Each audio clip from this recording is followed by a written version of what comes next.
Okay, we're in chapter 19, States and Societies of Sub-Saharan Africa. We're going to do the two final subheadings, heading number 3. So we're going to talk about African religion and rival of Christianity and Islam. So one of the things that's always important to note that I noted in the last one is just we have this huge diversity of religious belief. We have hundreds of kin-based societies, and they all have their different things. So we're having to generalize, and we also don't have a lot of records on a lot of these things. So we're having to do some intelligent guesses as best as we can.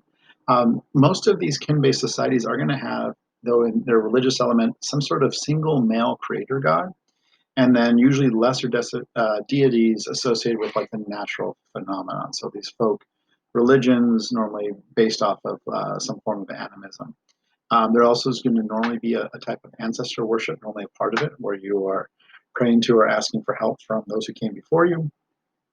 The religious leaders here are normally, historians will call them diviners here, usually religious specialists, although sometimes men.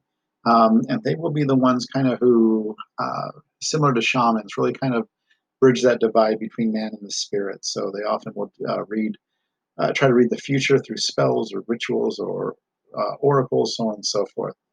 Usually very limited emphasis on theology, on exactly how things had happened, or the rules, quote unquote, of God, but morality and having a balance of nature are very common amongst these kin-based religions. When it comes to Christianity arrives in Africa itself very early. So the first century, um, in the Common Era, it's popular in Egypt and North Africa. We've already talked about before how monasticism starts in Egypt and kind of makes its way up into Christians to the north. But really, in general, weak in sub-Saharan Africa. We do have an exception. We have the Christian kingdom of Axum in the 4th century CE, which is based on what we call Ethiopia today.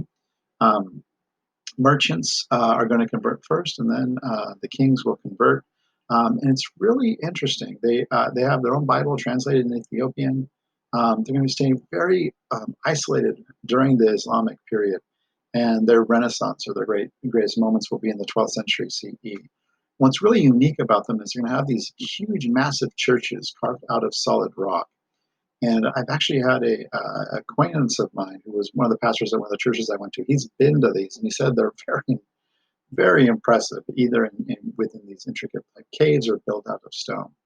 One of the other unique things about Ethiopian Christianity is, again, just how isolated they are from other forms of Christianity until even up into the 16th century. They kind of developed their own things. And one of the things that's interesting is they have a strong, obviously, African influence of, the spirit world and kind of nature-based phenomenon. And they also have something unique for the area, which are amulets. And I've got an image of one here. So you're probably used to Christians wearing crosses or crucifixes, and the amulets is what some Ethiopian Christians will use to kind of center their worship.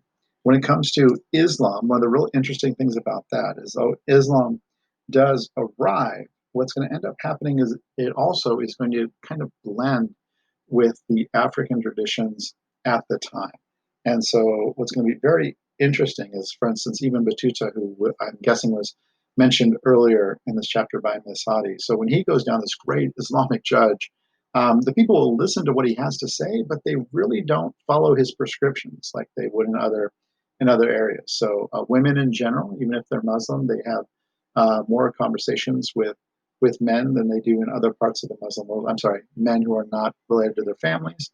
And then as well, when it comes to modesty, very different ideas of what would be modest or not within parts of sub-Saharan Africa versus other parts of the Muslim world. And with that, that's subheadings 2 and 3.